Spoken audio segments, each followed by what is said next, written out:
जी महाराज की जय। आज के प्रसंग में श्री गिरवर जी का चरित्र है। बोलिए श्री गिरवर जी महाराज की जय। श्री गिरवर जी नर्मदा के पुण्य तट पर एक छोटे से गांव में गिरवर नामक एक सदाचारी राजपूत जाति के ठाकुर थे। इनके घर में माता पिता बूढ़े थे। इनकी पत्नी जिनका नाम गौरी था और एक 5-6 साल का बालक था जिसका नाम था उदा। इतने 4-5 लोग रहते आपस में रहते थे। इनके यहाँ खेती बाड़ी होती थी। उस खेती बाड़ी से जो भी अनाज प्राप्त होता था उस अनाज से बड़े आराम से इन लोगों का जीवन चलता था। किसी के सामने इन्हें हाथ फैलाने की आवश्यकता नहीं होती थी। उसी से कपड़े लत्ते और भी अन्य वस्तुएं प्राप्त हो जाती थी। बड़ा अनुकूल परिवार था। लेकिन विशेषता ये थी कि ये पांचों के पांचों भगवान के अनन्य भक्त थे। निरंतर भगवान की भक्ति करते रहते थे और जब सायंकाल का समय आता तो सभी बैठ करके भगवान का कीर्तन करते थे। कीर्तन रोजाना इनके यहाँ हुआ करता था। भगवान तो प्रसन्न वहीं होते हैं जहाँ कीर्तन होता है। कीर्तन सो प्रभु आसु प्रसन्ना। जहाँ आसु माने जल्दी, भगवान जल्दी प्रसन्न कैसे होते हैं? कीर्तन के द्वारा। तो रोजाना कीर्तन होता था। इनकी जो पत्नी गौरी थी बड़े श्रद्धा भाव से अपने सास ससुर की सेवा करती थी, अपने पति की सेवा करती थी और गृह कार्य करती थी। गृह कार्य करते हुए, सबकी सेवा करते हुए निरंतर उसके मुख में भगवान का नाम स्मरण चलता रहता था। उसकी आंखें प्रेम में डबडबाई रहती थी, लेकिन वो किसी के सामने प्रकट नहीं करती। गिरवर भी निरंतर भगवान के ख्यालों में खोए रहते थे। घर का भी काम करते थे, माता पिता की आज्ञा भी मान करके उनकी सेवा करते थे। माता पिता जी भी इनकी सेवा से बड़े संतुष्ट थे। कोई ऐसी सेवा नहीं करवाते थे जिससे इन लोगों को कोई कष्ट हो, इनको कष्ट हो। अब वे भी अपने हृदय से सास ससुर की सेवा करते थे। भगवान की भक्ति इनके घर में विराजमान थी। साधु संतों का हमेशा आना जाना लगा रहता था। उनकी वो सेवा करते थे। साधुओं से अपने भजन की पद्धति भी पूछते थे, कैसे करें, कैसे भगवान का दर्शन हो, क्या किया जाए जिसके कारण प्रभु हमें चाहने लगे। इस तरह की बातें पूछा करते थे। संत लोग हैं, जब ऐसे भक्तों को प्राप्त कर लेते हैं तो स्वयं उनका हृदय उनको भगवान की ओर प्रेरित करने के लिए स्वयं उत्कंठित हो जाते हैं। इस तरह से काफ़ी दिन चलता रहा। उनके जीवन में जो भी बातें आती थीं सब यही सोचते थे कि हमारे प्रभु जो भी करेंगे कल्याण ही करते हैं। जो भी हो रहा है हमारे प्रभु की कृपा है और जो भी करेंगे वो कल्याण स्वरूप करें। उनकी ये आदत ही पड़ गई थी कि प्रभु जो करेंगे कल्याण ही करेंगे, हर शब्द में निकलता था। तो गांव के लोग कहते थे कि घर में खेती है, बाड़ी है, अनुकूल है, पत्नी है अनुकूल है, पुत्र अनुकूल है, माता पिता अनुकूल हैं, और फिर कोई कहे कि भगवान जो करेंगे कल्याण ही करेंगे, ये कोई बड़ी बात नहीं। जब विपत्ति जीवन में आए, विषम परिस्थिति आ जाए, उस समय अगर ये कहें कि भगवान की बड़ी कृपा है, भगवान कल्याण करें, तब हम जानेंगे। केवल कहने से क्या होता है? भक्त लोगों के पीछे लोग बिना मतलब का पीछे लग जाते हैं, लेकिन उसमें भी भगवान की कोई कृपा होती है, इसीलिए लगते हैं। इस तरह से जीवन बड़ा सुख में चल रहा था। कुछ समय के बाद उनका समय बदला। भगवान की कृपा, उनका समय बदला। उनके जो माता पिता थे वो संसार से विदा हुए। जब विदा हो जाते हैं उन्हें बड़ा दुख लगा। इस बात का कि नहीं कि वो पिताजी से कोई अपेक्षा रखते थे कि हमें कुछ देंगे, ऐसी बात नहीं थी। उनकी सेवा हमारी छूट गई, इस बात से बड़े दुखी थे। किसी तरह से उनको लगा कि चलो भगवान के घर तो ही तो गए हैं, कहीं और नहीं गए, भगवान के घर ही तो गए। ऐसा सोच करके दोनों के दोनों, गौरी और गिरवर, अपने आप को शांति हृदय में धारण करते हैं। उनकी जो पत्नी गौरी थी वो बड़ी दुखी थी कि देखो कम से कम सास रहती थी तो कुछ अच्छी बातें बताती थी, जो काम हमसे नहीं बनता था वो हमेशा बताया करती थी, अपनी पुत्री जैसे हमें माना करती थी। अब हम किससे क्या पूछेंगे, क्या करेंगे। तो गिरवर कहते थे कि देवी जो करते हैं भगवान कल्याण ही करते हैं, उनके कल्याण में मंगल ही तो छिपा रहता है। और फिर इस संसार में जो आता है ना तो वो तो जाता है, एक दिन तो हमें ही जाना है। इस तरह से चर्चा करते हुए और कहा तुम भगवान में भरोसा करो, भगवान की हर विधान में हमें प्रसन्न रहना चाहिए, यही भक्तों का धर्म। यही तो संत कहते हैं कि हर परिस्थिति में प्रसन्न रहना चाहिए। ये नहीं कि थोड़ा सा दुख आ गया, अरे भैया भगवान को जब से माना तभी से विपत्ति का ढेर लग गया। ऐसा नहीं, ये तो हमारे कर्मों का परिणाम है। भगवान तो केवल कृपा करना जानते हैं और कुछ नहीं जानते। इस तरह से माता पिता के चले जाने के बाद कुछ दिन तक उन्हें उदासी रही। उदासी के बाद फिर अपना भगवान का भजन उन्होंने छोड़ा नहीं। एक दिन की बात है कि गिरवर की जो पत्नी है उसके साथ में उसका जो लड़का ऊदा है, वो नर्मदा जी के किनारे उनका गांव था ही, तो नहाने के लिए नर्मदा नदी में जाते हैं। तो उनकी जो पत्नी गौरी थी स्नान करके और बाहर निकल आई, तब तक ऊदा बाहर बैठा हुआ था और कहा बेटा अब तुम जा करके शीघ्र नहा करके और जल्दी आओ। तो जैसे ही वो नर्मदा जी में प्रवेश किया उसने, वैसे ही उसे मगर ने पकड़ लिया उसके पैर को। अब पैर को जैसी पकड़ा तभी वो बालक बड़े जोर से हे ठाकुर जी बचाओ, हे सीताराम जी बचाओ ऐसा कहा। और मगर के तो है मगर, और वो पानी में दबोच ले गया। अब उनकी पत्नी चिल्लाने लगी कोई रक्षा करो, मेरा पुत्र ऊदा को क्या नाम से मगर ने पकड़ लिया है, अब कौन सुनने वाला है, कौन जाए प्राण करने। तब तक वो अदृश्य हो गया जल में। किसी तरह से अपने आप को संभालती हुई घर आती है। उस समय गिरवर भगवान की पूजा करने में बैठे हुए थे पूजा में। अब जैसे ही जा कर के सुनाया कि ऊदा को तो मगर ने पकड़ लिया है और डूब गया है, तो इनके मुँह से सहज में निकल गया कि जो भगवान करते हैं कल्याण ही तो करते हैं। अब इनको लगा कि मैंने कह तो दिया, लेकिन माँ की ममता अलग होती है। उन्होंने जब पूजा अपनी कर ली तब उस साथ में बैठे कहा देवी चलो देखते हैं कहाँ है वो। जब नदी के किनारे आते हैं नर्मदा जी के, तो वहाँ पर जाल डलवाए गए, लेकिन उसका कोई पता नहीं चला। दोनों लौट करके आते हैं, पत्नी को समझाते हैं कि देखो भगवान अपने यहाँ संत आते थे और संत ये कहा करते थे कि ये पूरा संसार क्या है, बगीचा है, और इस बगीचे में माली अनेक प्रकार के फूलों को लगाता है, और जो फूल बड़ा सुंदर होता है तो माली जो है उस फूल को तोड़ करके मालिक को सौंप देता है। उसी तरह से संसार रूपी बगीचे में हम लोग हैं, और जो हमारा ऊदा था वो बहुत सुंदर फूल था भगवान का, इसलिए काल भगवान ने उसे उठा करके और अपने स्वामी माने भगवान को प्रदान कर दिया। इसमें रोने की क्या बात है, ये तो एक दिन जो आता है तो वो जाता है, हमें भी मरना है, ये शरीर क्षणभंगुर है। फिर देवी शरीर के लिए क्या रोना है, आत्मा तो अजर अमर है ना, वो तो भगवान के यहाँ मिलेगी, इसलिए चिंता मत करो। अब तुम तो भगवान का भजन करो, उन्हीं के आश्रय रहो। लेकिन उनकी पत्नी गौरी कहती है जो आप कह रहे हो सब सही है, लेकिन मैं क्या करूं, मैं माँ हूं ना, मैं चाहती हूँ कि ये बात मेरे हृदय में ना आए, लेकिन अपने आप आकर के हृदय में धंस जाती। मेरा ऊदा कैसा था, मेरी गोद में बैठ जाता था, मुझसे चिपट जाता था, मैं अपने बाबा की सेवा करता था, अपनी दादी की सेवा करता था, कितना आज्ञाकारी था, ऐसा कह करके गौरी रोने लगती।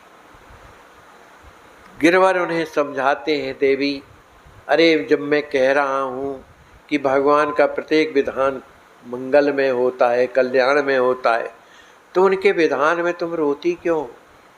अरे उदा उनका था, उन्होंने अपने पास बुला लिया, अब तो उनके पीछे क्यों परेशान हो रही हो, क्यों कष्ट दे रही हो मालिक को। इस तरह का समझाया, बहुत सी बातें बताईं। तो गिरवर की पत्नी ने कुछ ढाढ़स बांधा, अब दोनों भगवान के भजन में लग गए। कहा देखो पिताजी भी नहीं है, माताजी भी नहीं है, अगर वो होती और अगर उदा इसी समय गया होता तो माँ बाप को हमारे कितना कष्ट होता। इसलिए भगवान ने पहले ही उन्हें बुला लिया है। उनकी आसक्ति तो कम से कम अपने नाती में ना रही, तो भगवान के धाम में गए। और तुम ही कह रही हो कि उदा को जब मगर ने पकड़ा तो बड़े जोर से हे प्रभु बचाओ, हे सीताराम बचाओ, ऐसा कहा है ना। तो बताओ, उसने अपने को थोड़ी बुलाया, प्रभु को बुलाया। तो क्या प्रभु को चिंता नहीं है उसकी उदा की। और मेरा मन तो कहता है देवी कि उदा मरा नहीं, वो निश्चित रूप से सुरक्षित है। अब भगवान की लीला है कैसी क्या। तो उनकी पत्नी भी कहने लगी कि मुझे भी ऐसा लगता है कि उदा मेरा जिंदा है, क्योंकि मेरा हृदय दुखी उतना नहीं है जिस तरह से कि लोगों के मर जाने के बाद, लड़कों के मर जाने के बाद पिता महतारी बाप के हृदय में पीड़ा होती। मुझे तो लगता है मेरा उदा जिंदा है। कहा देवी ये छोड़ो बातें, अब ऐसा करो कि बस भगवान में भजन में अपना मन लगाओ। दोनों लोग भगवान का भजन करने लगे। अब उनका मन निराश होने लगा संसार से। जो खेती बाड़ी करते थे उसको उन्होंने बटाई में दे दिया, जो आधा मिलता था उससे उनका पूरा गुजारा चलता था। माँ बाप भी नहीं है, पुत्र भी नहीं है, अब भगवान की सेवा रह गई और स्वयं दोनों लोगों का भोजन चलता था। उन्हें और चाहिए क्या। बड़े प्रेम से सेवा करते थे भगवान की, उन्हीं के पास बैठ जाते थे। क्या करें प्रभु, ऐसा संसार की बाधा हमारे जीवन में आती है, बार बार याद आती है उदा की, कहीं माँ की कहीं पिता की याद आती है। हे प्रभु इस बाधा को हटाओ, अपने चरणों में प्रेम दो। इस तरह का भगवान से प्रार्थना करते। भगवान उनके हृदय की बात को तो जानते हैं कि वो प्रेम तो मुझसे करते हैं, पर ये जो परेशानी है इसलिए मुझसे कहते हैं। भगवान ने धीरे धीरे सब परेशानी को दूर कर दिया, उनका हृदय भगवान में लग गया। 10-12 साल इस तरह से जीवन बीता। बीतने के बाद फिर समय ने पलटा खाया कि 10 साल लगातार अकाल पड़ा वहाँ पर। अब जब अकाल पड़ा, अब ठाकुर जी हैं कहाँ लेकर के जाएं। तो उनकी जो पत्नी गौरी थी, उनके नाक में एक नथ था, तो उन्होंने उतार करके दिया। एक ब्राह्मण देवता को ठाकुर जी सौंपे और नथ भी दे दिया कि महाराज इसको रखो, इसी से ठाकुर जी की सेवा करते रहना। अब हम लोगों का ठिकाना नहीं, कहाँ जाते हैं, कब आते हैं लौट करके। इस तरह से अब वहाँ से चल देते हैं कि भाई जहाँ भोजन मिलेगा वहीं जाएंगे, कुछ न कुछ सेवा करेंगे, तब पेट पूजा होगी। चलते चलते रात्रि हो जाती है, जंगल पड़ा बीच में, एक पेड़ के नीचे और लेट गए, भगवान का कीर्तन करने लगे। फिर लेटे वहाँ पर। देखो जब विपत्तियाँ आती हैं तो एक के बाद एक आती ही हैं। भक्तों का जीवन कैसा है, विपत्ति आने के बाद भी उस विपत्ति को भगवान के ऊपर छोड़ते। प्रभु अगर आपकी यही इच्छा है तो चलो इसी में भलाई हमारी। दोनों पति पत्नी सो रहे थे, उसी समय एक विषधर सर्प आता है और उनकी पत्नी को काट दिया। जब पत्नी को काट दिया, उठ कर के बैठ गई, हे प्रभु ये क्या हो गया, कौन किसने काटा।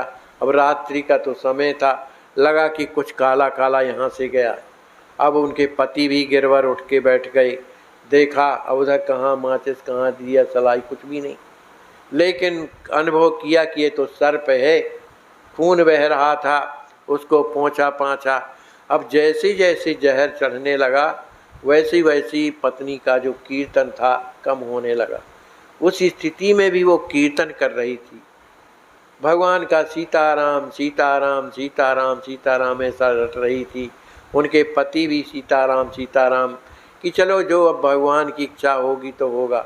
अब रात्र में हम कहाँ जाएं, कौन है वैद्य, किसके पास जाएंगे, चलो भगवान की जैसी इच्छा, ऐसा सोच करके अब कीर्तन करते रहे रात भर। थोड़ी देर के बाद उनका पत्नी का शरीर छूट गया।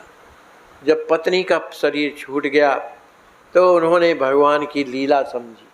प्रभु आपका विधान तो मंगलमय है, जो आप चाहते हैं वही होता है, किसी के करने से थोड़ी कुछ होता है। आखिर अपनी पत्नी को लाद करके और नर्मदा जी के किनारे लाते हैं। अब उन्होंने सोचा, कहते हैं जिसको सर्प काटता है उसको जलाना नहीं चाहिए, केवल जल प्रवाह करना चाहिए, ऐसा विधान बताया जाता है। तो उन्होंने नर्मदा जी में उस शव को और फेंक दिया। जैसी पत्नी को बहता हुआ देखा गिरवन ने, उनके नेत्रों से आंसुओं की धार बह गई। फिर अपने आप को संभाला, अरे ये क्या मैं मोह में जा रहा हूँ, भगवान को छोड़ करके संसार में मन लगा रहा हूँ। कहा, देवी जाओ, तुम भी भगवान के धाम को जाओ, अब मुझे भगवान जब तक बुलाए तब फिर मैं भी आऊँगा। ऐसा करके वहाँ से आते हैं।